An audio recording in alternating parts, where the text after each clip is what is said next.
I am thrilled to introduce you to our guests. Aaron Marquez, a veteran of multiple political campaigns and the United States Army, grew up in Arizona, served our country through 2 deployments to Afghanistan, and has fought for progressive change in Arizona and nationwide. In 2020, voters elected Aaron to the at-large seat of the Phoenix Union High School District Governing Board, where he has been fighting for progressive change to improve local public schools for our students and their families. In the State House, Aaron will fight to repeal universal vouchers for private schools, draining funding from our public school districts, and he will fight to protect abortion rights. Emily Cherniack is founder and executive director of New Politics, which she founded in 2013 to recruit and support military and national service programs alumni to run for political office, and New Politics Leadership Academy. Previously, she served on the campaign staff of Alan Casey, a U.S. Senate candidate for Massachusetts, who was her boss at City Year Boston. Cherniack also spent 4 years at Be the Change as chief of staff, and before that, organizing director. At City Year Boston, she was service director and a program manager. And in 2018, Emily was named to the Politico 50 as one of the 50 thinkers, doers, and dreamers driving politics. And so with that, I welcome to Big Tent, Aaron and Emily. Thanks, Gail. I'm going to take you on the road with me. You can just, introduce me everywhere. And thank you, Sue and Kitty. It's just an honor to be here. And so I'm going to quickly show a sort of presentation. I'll go through it, it won't take forever. And then I'm going to kick it over to the amazing Aaron Marquez to talk a little bit about sort of Arizona and what's going on there. And then we'll open up for Q&A. So let me share. Okay. Here we go. I'm going to put this in, whoops, let's see, display, full screen mode. Okay. Can you guys see that? We good? Okay.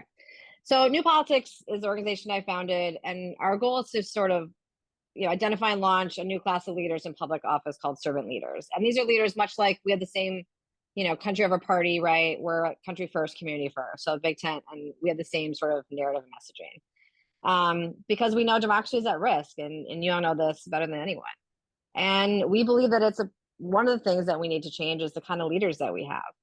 And so we know our faith in government is at an all-time low right now. And so our goal is to build a better bench. We're really about the pipeline. So city council, state leg, Congress. If you look at data, half of Congress comes from the state legislature. So there's like a real pipeline for political leadership. Kamala Harris was first a district attorney, right? Joe Biden ran for city council. So everyone starts somewhere. And so that's our goal, is building a bench nationwide for future leaders that become national leaders. And we're really about leadership and talent. So we're not about issue focus. We don't have like a policy litmus test, other than, they have to believe in climate change, and they can't be, they have to certain things like human rights and basic rights they have to believe in. But we don't have sort of like a education litmus test or things like that. We're about leadership and talent. And we really vet candidates on those things. We do our due diligence and their track record of how do they get things done, and how do they bring people together towards a mission larger than themselves. That is the most important thing to us, is how are they showing up as leaders in the world. And we're really, problem solving, right? Like you all, you guys all focus on this too. And I think the way to describe us is we're like a talent agency and a campaign accelerator. And we've, about 400 campaigns in the last 10 years, and we've won over 200 races. And this is kind of how we work. We recruit, we help sort of train and incubate, meaning like we help build up a campaign. So we help hire the campaign manager, we help, bring the consultants to the table, we help navigate the world of how do you write a stump speech, how do you do call time, how do you, what does a finance director do? Do you have resumes, right? So all the things that are kind of operationally needed to get a campaign up and running, we really help do and advise. And then we help them get elected. And then the other thing we do is once they're elected, they need help hiring their team. They need help navigating the political space, who are allies, who are not. And we're really sort of a trusted advisor and helping just set them up for success is our main goal. And this sort of Venn diagram, which I would credit to Dan Helmer, who is now a state delegate in Virginia, ran for Congress, but he has on the side of consulting firms that did this project for us and really found that this is kind of our sweet spot. Is we're very different. Like family that are around candidates are really well-intentioned, well-meaning, but they know nothing about campaigns and politics. And then you have sort of consultants they know a lot about campaigns and politics, but they're not free, B, like don't have the best interest of the candidate always because there's incentives. Media consultants get paid 12% on the media ads. So they have self-interest in recommending things that maybe are not in alignment with what is best for the candidate or the campaign. Hey, Emily, quick question. Your slide deck isn't changing. Is that okay? Or were you changing the slide? Sorry. No, that's okay. Oh, I don't see it changing. Oh, there we go. Maybe I'll put it, sorry, let me just take it back quick because, okay, that was weird. It was not changing in this mode. Okay, so. Yeah. My bad. Thank you for saying that. All right. Yeah. So here we are, leadership and talent, problem solving, talent accelerator. Here are the 5 steps that we do. Like I said, recruit, train, incubate, elect, and advise. And advise is sort of once they get elected, we help hire like their teams and help take them through the process around that, etc. And then this Venn diagram is sort of how I would describe us visually, compared to family members or consultants. Like people are like, what do you do in new politics? Like, how are you different than the other people that are out there helping, work with candidates? And so that's sort of how I would say is what we do. And then we're really about quality over quantity. Like we're about high performing talent. Like we're not like, oh, we have 1,000 candidates. Like that's not what our goal is. We're about the truly game changing. I talk about like the Michael Jordans of the industry, right? Like who are those people? And that's who we work with. So many of you know Abigail Spanberger, Joe Tate, who's now Speaker of the House of Michigan. We helped elect him in 2018.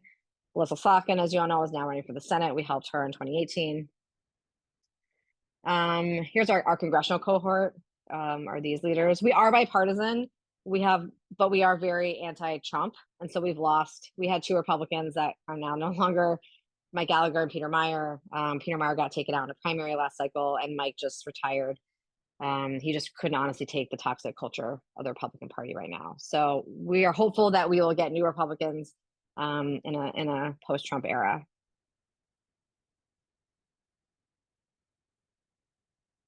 And then we're trying to scale our impact. We're in 39 states. We run 150 campaigns. Sorry for the formatting there. And that's a 53% growth from where we were like just 2 cycles ago.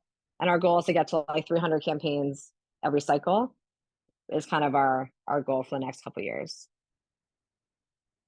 And that's where we are right now and going in 2028. And we sort of looked at the numbers, like it takes us we don't give hard money to candidates, but sort of our investment as like human staff capital, right? What we do, it's about $30,000 per congressional candidate, $10,000 per down ballot. And that is leveraging, a congressional campaign raises a couple $1 million. They oversee 1 million people, and they have access to billions of dollars in federal money, right? So our 30 grand that gets someone elected is a pretty good ROI in Congress, and 10 grand a pretty good ROI for state ledge. And really our vision one day is like every elected official in every decision they make will start with the question of what is best for the country. And that is why we do the work we do. And that's kind of how we vet people. And so just 2 quick case studies. So Rodney Hall, who is a Republican, we helped him win. He was the first African-American Republican elected in Mississippi since the Reconstruction era. And his first thing he did was propose. So in Mississippi, you can't do ballot initiatives, which are very key for like democracy reform stuff. And it was not allowed in Mississippi. So he proposed to bring back ballot initiatives, which passed the House. It's still kind of in the Senate, but But the first thing he did was make sure that we could have access to, you know, ballot initiatives in Mississippi, which would change how we could get legislation passed there. And then James Talarico, who, if you have not seen him on viral TikTok, he is a future Texas statewide candidate one day. He's really incredible. We helped him run for the state house in 2018. He was named one of the most effective lawmakers in Texas, and he's only 35. He has gone viral on TikTok because he sort of talks about the evangelical right. He's a preacher, ordained minister, and has a really great narrative around the evangelical right. There's nothing Christian about the evangelical right, and he kind of goes through this whole thing on that. So you guys should check him out. But he will one day, and I will say this year, run for lieutenant governor or governor of Texas, and I think he really could win. And he's truly amazing. So again, it's not about quantity for us. We're about quality and people who can make a real difference in the lives of the country as political leaders. And so I'm really excited, and I'll stop sharing, that Aaron Marquez is here, who I've known Aaron since he was 19 years old when we were in city year. And he's just had an incredible journey.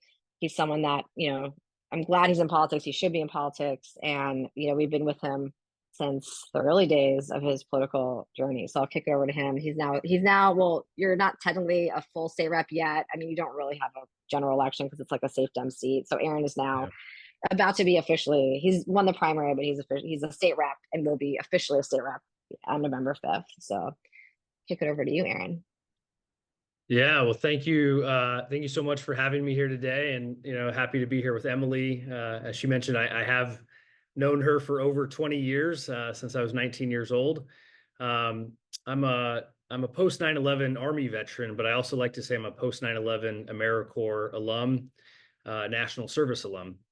You know, I was a freshman in college when 9/11 happened. And, you know, something about that day triggered in me a desire to serve the country.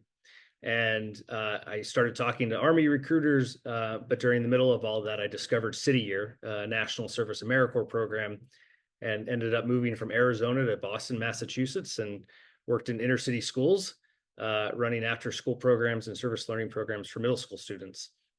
And that's where I met Emily. And, you know, one of the things that City Year talks about, and I think it's so important to highlight National Service alumni on the same pedestal that, you know, sometimes not post 9/11 veterans, we get put on a pedestal because of our service.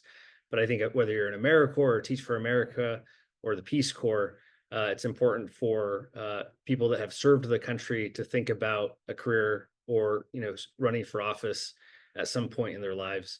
But one of the things City Year always talked about was your justice nerve. Once you see an injustice, it's hard to turn that off, and you have a responsibility to do something about it.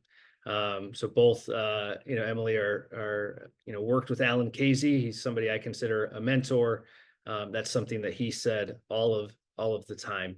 And so for me, you know, I think that justice nerve started, you know, me thinking about education inequity in the country because of the work that I saw working in inner city schools in Boston and seeing, you know, neighborhoods that were very, you know, segregated in a different way than we see in suburban Arizona and inner city Phoenix. It woke me up to this idea of education inequity in the country, and I've become a strong supporter of national service at the federal level and state level, trying to get more people to do something to serve the country. I remember at that time, you know, there was, you know, talk about my generation, the millennial generation, not really being interested, sort of being a me first generation. But I think at the same time, that wasn't ever really true at all. I think my generation, in a lot of ways, has been turned off from politics and political service.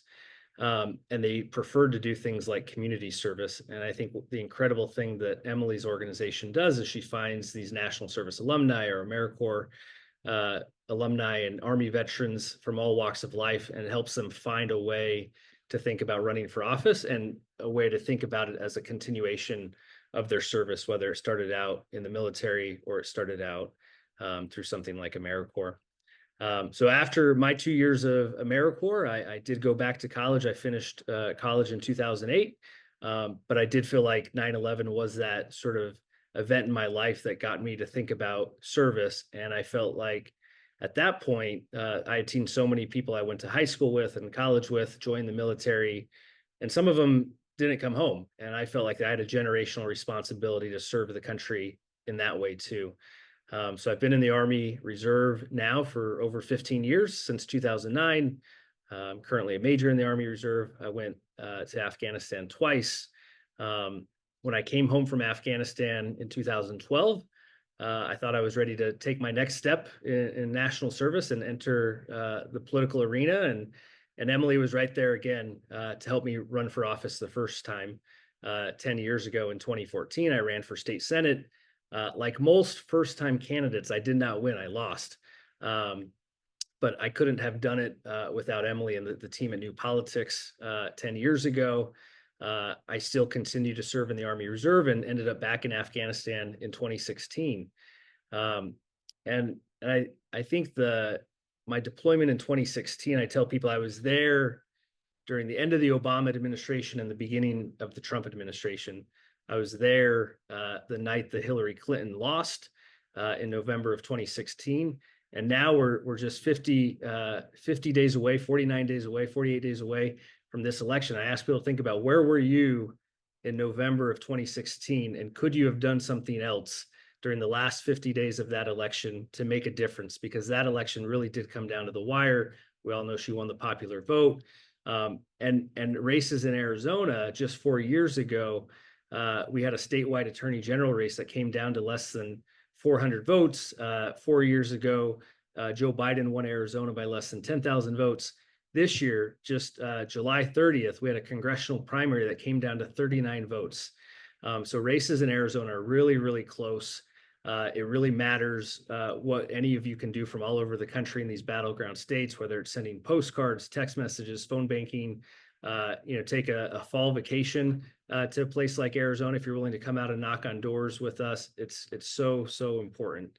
I was knocking on doors Sunday, and at this point in the campaign, I'd spent 6 months knocking on doors to the most Democratic voters, because I have to win a Democratic primary in my district. And then I'm now in a pretty safe position. But I went out knocking on doors this weekend. We're doing GOTV. I went out knocking on doors the weekend before, and we're working in our swing districts, trying to help us get a Democratic majority in the state house and the state senate. We're just 2 seats away in both chambers.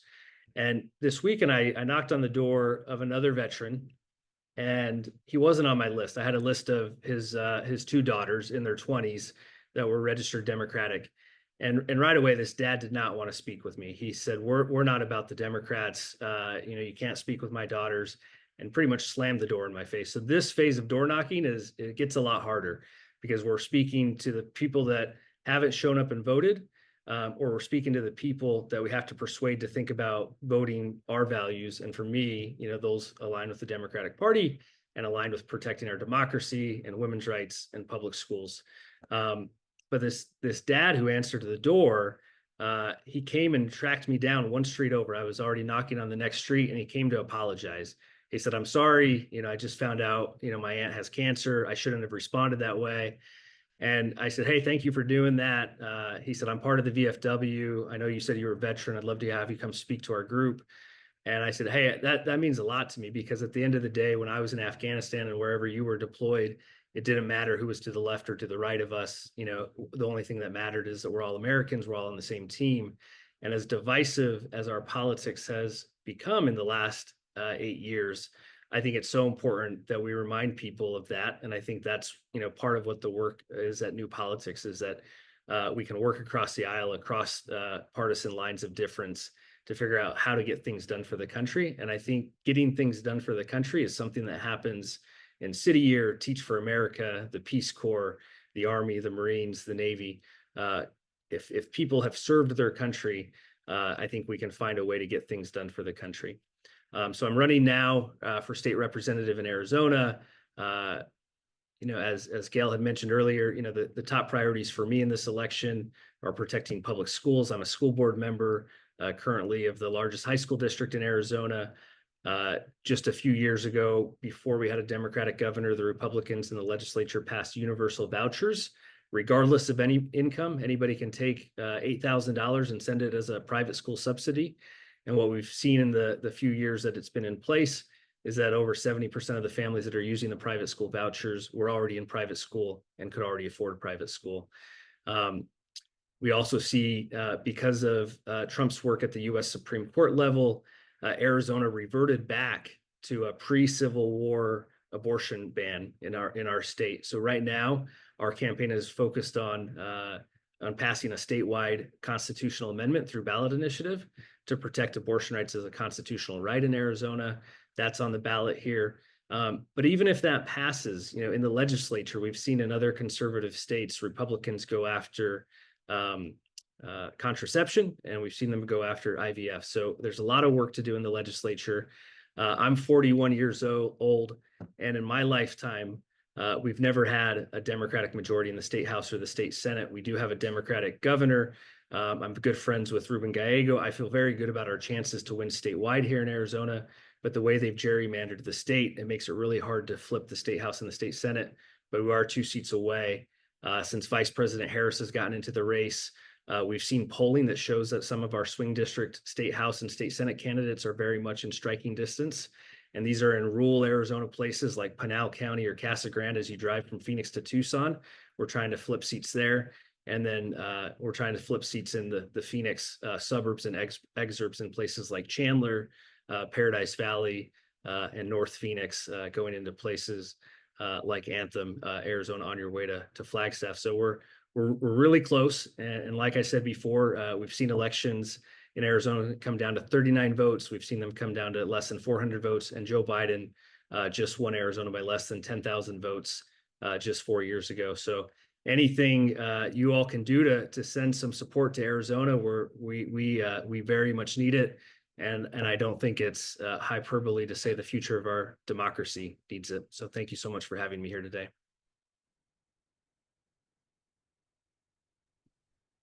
So thank you, Aaron. And we'll take it back to Kitty. Do you want to do the Q&A portion?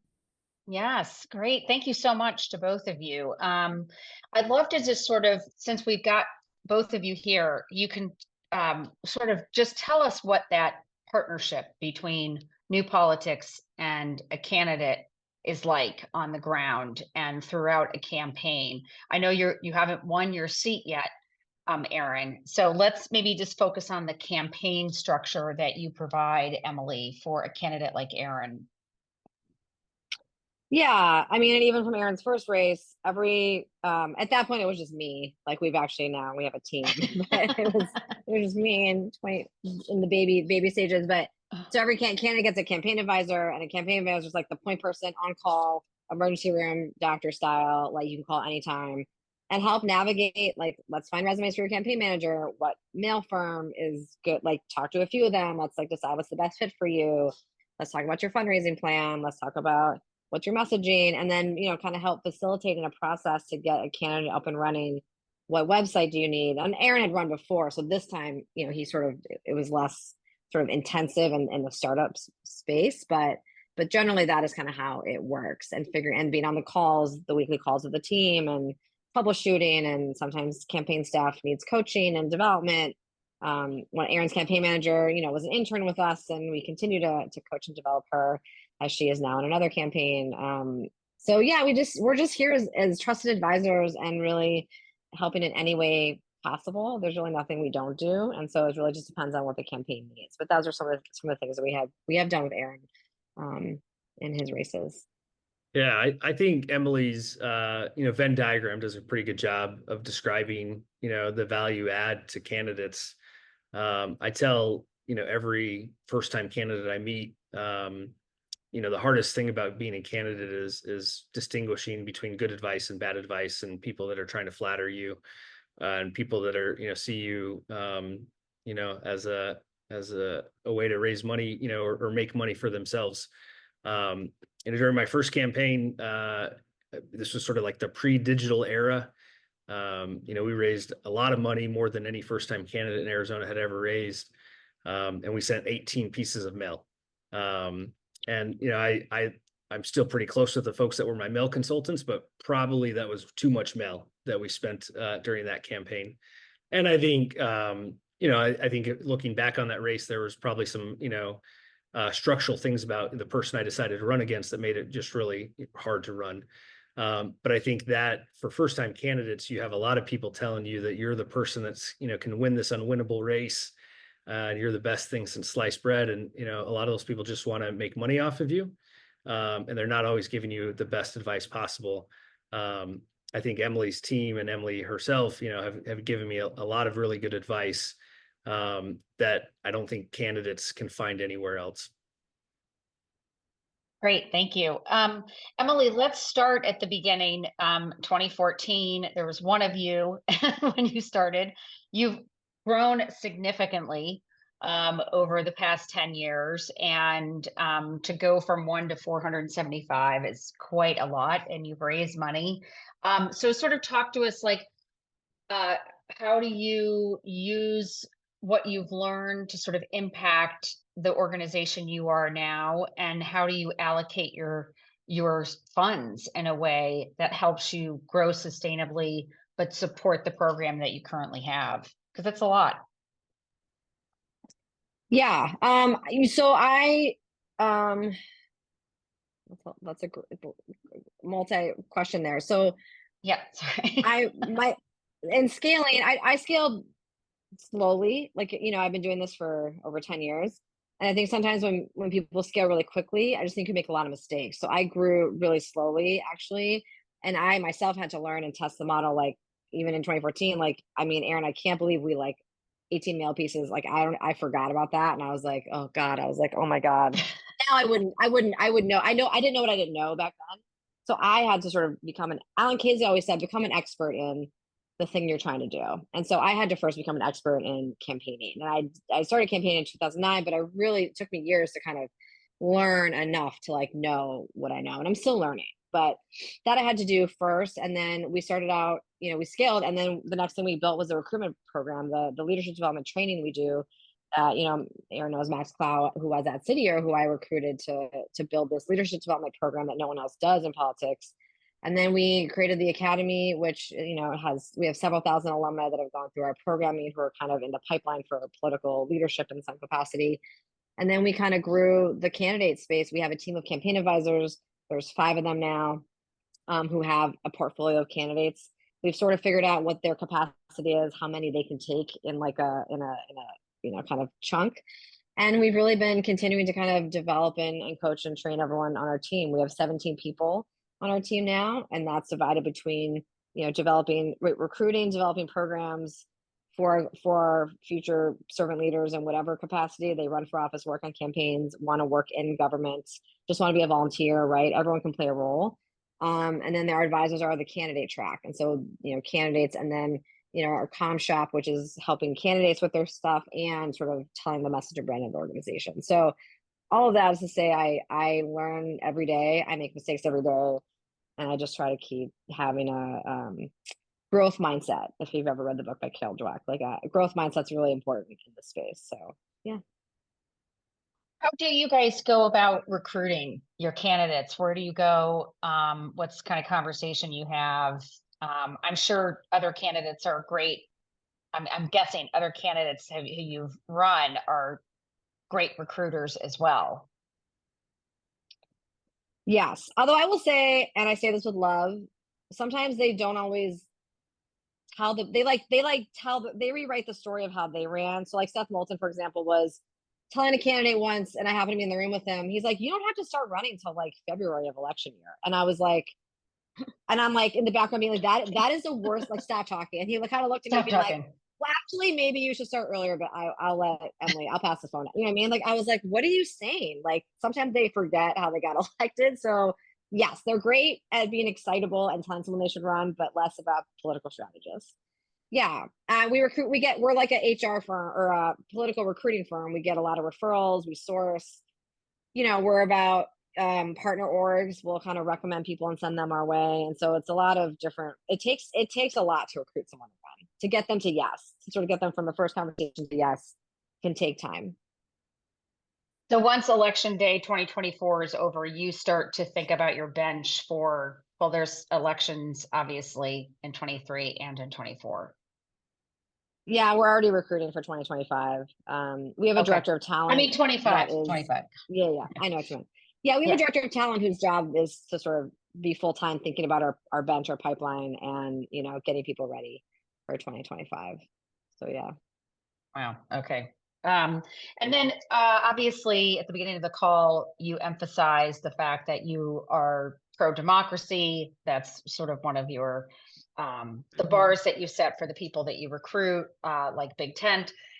So how do you, it's hard to ensure that they would prioritize democracy over personal interest once they were in office. But how are you managing that sort of North Star for your candidates and your, those who get elected? Yeah, I mean, we really get to know them through the process. So there are candidates that we have gotten to know that we did not endorse, and we like take away the endorsement. So we're pretty sure by the time they get elected, like who they are, and that they're able to kind of, kind of do the work. And sometimes we have to call them and say, hey, like, I know everyone's in your ear, but like, this is important, right? So sometimes we have to have those conversations, but yeah, we're pretty sure about them and that they're going to be champions by the time they win. Great. Okay. We've got several questions in the chat about women candidates and sort of this idea of how recruiting women candidates can feel a little bit different than recruiting men candidates. So could you sort of talk to us about that? Yeah. And then Aaron, I definitely want Aaron to come back on. So Aaron, we got some Arizona questions as well we want to get to. Yeah. I mean, I think women candidates, there is something that I don't see in men, especially white men. Women have a worthiness thing, like I don't deserve to be in the space kind of thing. So some of this is sort of, you have to kind of get through their psychology of like, we'll have women candidates being like, or, being like, I don't know if I should even run for city council. Like, am I qualified? And then you'll have like men who are like, I'm going to run for the Senate as a first time candidate, like US Senate. Right. And so part of that is just having those conversations with women. And then the other piece is there are structural barriers that are just real about running for office. I was saying earlier, like, a lot of state houses don't pay full-time salary. And so financially it's just hard for women. And then the other piece is you have to like not get paid for a year. So financially, some people can't afford that. And then the other piece is, like you can't use childcare funds in a lot of states to like pay campaign funds to pay for childcare. So there's just a lot of considerations that I think women who tend to carry the burden of the family and the house and things like that, men don't always have to think about, that are a factor at play here. And it's just the schedule of campaigning does not make it easy for women to run. So I think some of those structural things need to change to really see a tipping point to have more women, run for office. And obviously, as you have done this work, Emily, America has become more partisan, more divided. The rhetoric has really changed. I mean, we all know what the times that we're living in. How have you prepared your candidates to sort of take that head on? I mean, I find that a lot of them have done like really hard things in their life. So they've served in Iraq, they're like, I've been shot at, like I can handle like what I mean? So I think that they've served in spaces that have been difficult and have tested their leadership. So they tend to be, able to handle this space. And I think they just have a North Star of like, I'm in this for service to country. And they sort of try to find common ground with people and navigate that space. Yeah. And you did mention that, here's Aaron. Great. That you have a couple people just were not able to sort of handle it. So although they do have a background in something that's more challenging, more stressful, what happens to those people who just can't handle it? I mean, we had a situation actually recently where one of our candidates did not make the ballot in Delaware. And it turns out that he was housing insecure. And so he could not provide an address to prove that he lived somewhere to get on the ballot. And so there are just real challenges that come up for people in life. And so they're, and we want him to run again and we're going to help him. There's nothing we could do. I mean, we wish he had come out. We wish he had asked us earlier to like help him figure this out. But like, there's a lot of shame around that, right? Around not having housing and things. So there are just life things that come up for people that they're just unable to be in the headspace and in the right place in their life to like run. And we name that always for people. And we're saying, look, this might not be the right time for you. It's okay. And like, there's going to be other opportunities in the future for you. Right. And Aaron came back and then we lost him again.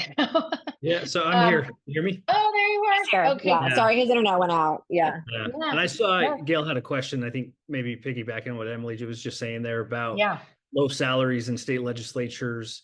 I think it's absolutely, gets in the way of good people running for office here in Arizona. The salary is $24,000 a year, whether you're in the state house or the state senate. That's higher than some states, but lower than a lot of other states. I'm currently on the school board for Central Phoenix. That's all volunteer elected official job. We had a 25-year-old single mom that was on the board with me when I got started. She just resigned from the board and she couldn't afford to continue to do the work.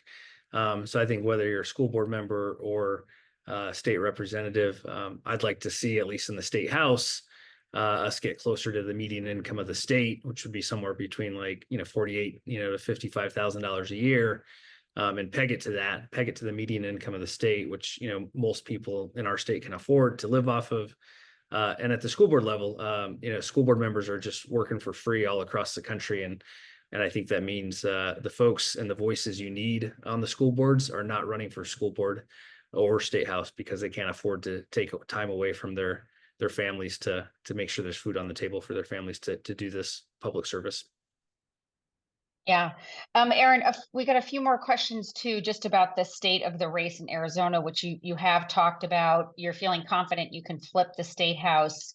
Tell us a little bit more about what you're hearing on the doors, and have you heard a change in the people you're speaking to from since Harris has become their Democratic nominee? Sure. Yeah. I mean, I was, I've been knocking on doors for, the last 6-8 months, mostly talking to Democratic primary voters. I was knocking on doors the night of the debate between President Biden and Donald Trump. And I think all through the spring and early summer, there's just a lot of anxiety and fear with every single person, that I met at the door. I would say since Vice President Harris became the nominee, there's a ton of excitement within the Democratic Party base. But I will say there's not a lot of persuadable folks left. I think this is going to come out to turnout and getting people to show up and vote. I think I think the example I used earlier of the dads, that not opened the doors and I was looking for their children in their early 20s. A lot of people have just already decided how they're going to vote, and there's nothing I can do to persuade somebody to vote the way I want them to vote.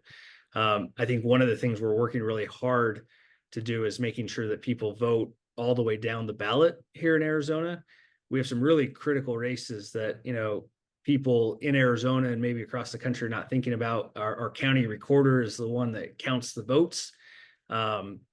We had a very moderate Republican that was a county recorder. He just lost his primary to a very MAGA Republican, a state representative that is willing to, basically, the MAGA Republicans in Arizona. He's aligned himself with Donald Trump and Carrie Lake, who's running for U.S. Senate against my friend Ruben Gallego. The county recorder and the county supervisor in Arizona administer our elections. And if we're not making sure we have people that are honest and have integrity and willing to count the votes the right way, we're really in a dangerous place for the country. 4 years ago, the Republican Speaker of the House, refused to go along with Trump's plan to reverse the election results in the state legislature. So that's why the state legislature matters in Arizona, and why these county level races for Maricopa County, one of the 5th largest voting jurisdictions in the entire country, really, really matter to make sure we're electing. One of my friends is a guy named Tim Stringham that's running for county recorder guy I went to Afghanistan with. He's an Army JAG. He's running against, very MAGA Republican handpicked state representative. So these races matter. The excitement on the doors is really exciting. But at the end of the day, it's what can folks like you from all over the country do to help us in Arizona turn out the vote to elect pro-democracy candidates, pro-reproductive freedom candidates, and pro-education candidates. How worried are you about election certification in Arizona, Aaron? I would say that's the thing that scares me the most. Okay. I told you all earlier, I was in Afghanistan the night that I found out Trump was our commander in chief. And as a soldier, I could tell you right away, the rules of engagement became a lot more dangerous while I was serving with Trump as commander in chief. When I came home from Afghanistan, I think there was still part of me that wanted to, just accept that I disagreed with him on some policy things. But by the time we saw him lose the 2020 election, and we saw groups like the Proud Boys and the Oath Keepers take over the U.S. Capitol, and we can't call that anything but an insurrection and an attack on our democracy. I think that scares me the most, is the future of our democracy. And Trump is, at the very top of that MAGA movement. But we have folks like Mark Fincham, who just won a Republican primary, and he's coming back to the state legislature in Arizona. And we have, these county recorder candidates that are very, MAGA aligned. And I don't think we can trust them to conduct fair and honest elections based on their rhetoric. We've got a few more questions, which are just really sort of identifying Arizona specific issues. One, a couple around climate issues, water. How are those issues resonating with Arizonans? And in particular, are you starting to see like the whole climate denialism break for some people, because you do have some real heat crises and water crises? Yes. So I think I go back to my military service as sort of what informs my, view on climate change. During my part of my day job is I run a nonprofit organization here called Vets Forward. We organize veterans and military families across the state. We run a Veterans for Clean Energy program. So both knocking on doors, talking to voters, there's a lot of anxiety around what are we doing around climate change and water security in the desert. We know in the state legislature, any efforts to advance climate change policy get blocked. So Republicans with this 29-31 majority in the state House and 16-14 majority in the state Senate are really unwilling to do anything to advance climate change policy in Arizona. Another race in Arizona, we have the Arizona Corporation Commission race. That is a 5-person commission that's elected statewide to set energy policy in Arizona. And our energy companies in Arizona are still very much trying to maximize their profits to, whether it's oil and gas, rate increases for your utility rates going up, or maximizing the use of coal energy instead of moving towards things like wind and solar. And we have plenty of solar in Arizona, but our state does not even have a renewable energy standard. So I think Arizona voters are very concerned about these things. But until we flip the state House and the state Senate, we're unable to take action on these things. And I'd say this is another race that a lot of people aren't thinking about. It's called the Arizona Corporation Commission. That is actually the body in Arizona that would allow us to rein in our utilities that aren't ready to transition to clean energy, and also lower rates for Arizonans across the state, and pass something like a renewable energy standard for our state. Yeah, you have a lot at stake for sure. Gail was just asking if the abortion ballot initiative is going to have like a potential sort of upswing and a down ballot lift for everyone. What's your sense of that from talking to folks? Yes. I think that's I think that's going to help, just as much as having Vice President Harris at the top of the ticket. This abortion rights ballot initiative collected more signatures in the history of Arizona for any ballot initiative that we put on the ballot here. Sunday, after knocking on doors, I went to a postcard party, and we were working with the Abortion Rights Ballot Initiative to send those out to voters across the state. So there's lots of organizing efforts. And I think folks are trying to figure out, where do they put their volunteer energy? Do they put it into the Harris campaign? Do they put it into the state legislative races, or do they put it into the Abortion Rights Ballot Initiative? But I think there's going to be a lot of turnout based on abortion rights from everything I'm hearing at the doors. We are so grateful to Emily and Aaron for both of you coming to Big Tent, for your work. We are really hoping that Arizona is going to put you in the state legislature, and we see very bright things for your future, Aaron. So we will keep track of you for sure. And Emily, thank you so much for coming to Big Tent, for all your work. And yeah, 48 days to go. Let's get this done, everybody. Yes. Yes. Thank you, All right. Kitty. Appreciate everybody. so Thanks for much. joining. Thanks, Gail. Bye, and everybody. Sue. Bye. Thank you so much.